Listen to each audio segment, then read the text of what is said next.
Oke, assalamualaikum warahmatullahi wabarakatuh.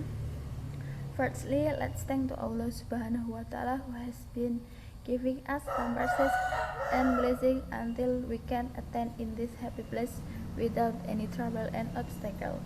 Secondly, salawat and salam always be given to our Prophet Muhammad Sallallahu Alaihi Wasallam who has bring us from the darkness to the lightness. Okay, we are from group 7 with me, Melissa Rosi Pangesti, and with my friend Nur Hasami Barutu. Today, we will tell about a lesson plan with the title Pre-Planning and Planning.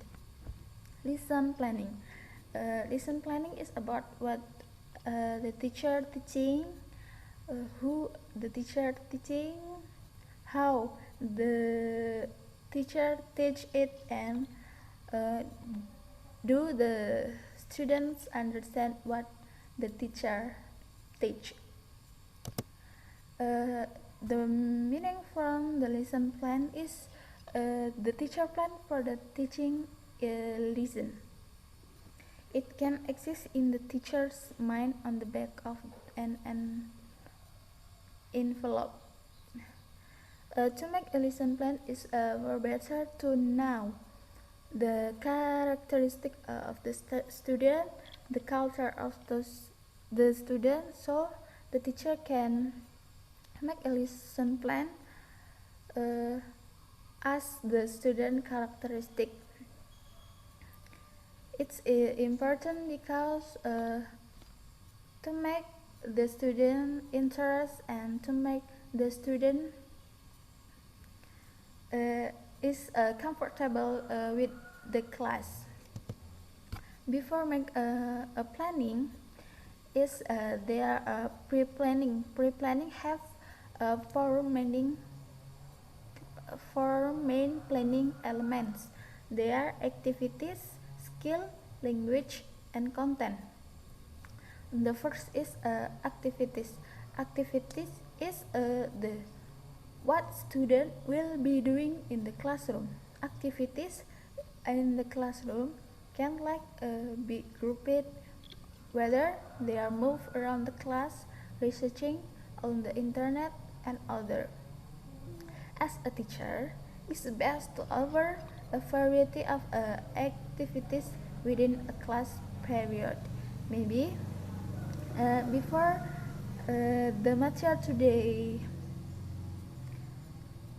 we can review the previous meeting, and the end of the meeting today we can make a conclusion together. The second is skill. Skill is which language skill the teacher wishes to the student to develop. We can choose it from the syllabus or the course book. Planning decision about language skill is dependent with the content of the lesson and with the activities. 3. 3 is language. Language is what language to introduce and have the student learn, practice, research, or use. Language is only one area that we need to consider when planning lesson. D. D is the content. In make a lesson plan, the teacher should select the content which has a good chance to improve the ability of the student and also interest for them. Jadi materi pada hari ini membahas tentang rencana pembelajaran. Rencana pembelajaran biasanya dibuat oleh seorang guru untuk mempermudah ia mengajar agar ia tahu apa yang harus ia lakukan di dalam kelas dan apa yang harus siswanya lakukan di dalam kelas, apa yang harus siswanya capai di dalam pembelajaran suatu pelajaran. Sebuah rencana pembelajaran biasanya berdasarkan dari silabus yang telah pemerintah tetapkan, tetapi dalam prakteknya ataupun dalam rencana pembelajaran seorang guru boleh merubah metode ataupun teknik pembelajarannya sesuai dengan kultur ataupun kebiasaan siswa ataupun berdasarkan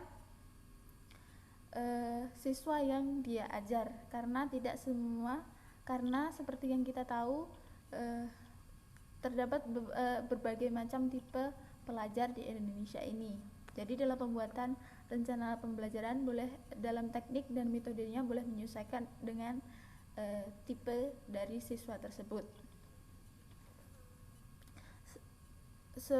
Dalam pembuatan rencana pembelajaran ada baiknya untuk mengetahui seperti tadi, yaitu karakteristik dari siswanya, tipe-tipe siswanya, agar dia tetap nyaman dan tertarik terhadap materi yang diajarkan. Sebelum membuat rencana pembelajaran terdapat 4 main planning elemen, yaitu aktivitas, kemampuan, bahasa, dan isi. Aktivitas sendiri adalah apa yang harus siswa lakukan ketika ataupun selama pembelajaran berlangsung, seperti siswa berdiskusi dengan teman sekelasnya, siswa mencari sumber materi dari internet ataupun buku, ataupun dalam aktivitas di dalam kelas kita bisa mengambil contoh sebelum pelajaran ataupun materi hari ini dimulai, kita dapat mengulang sebentar dari materi yang sebelumnya telah dipelajari, dan di akhir dari pertemuan hari itu kita bisa membuat kesimpulan bersama. Itu adalah contoh aktivitas yang bisa dilaksanakan oleh siswa ketika dalam jam belajar. Yang kedua yaitu skill atau kemampuan.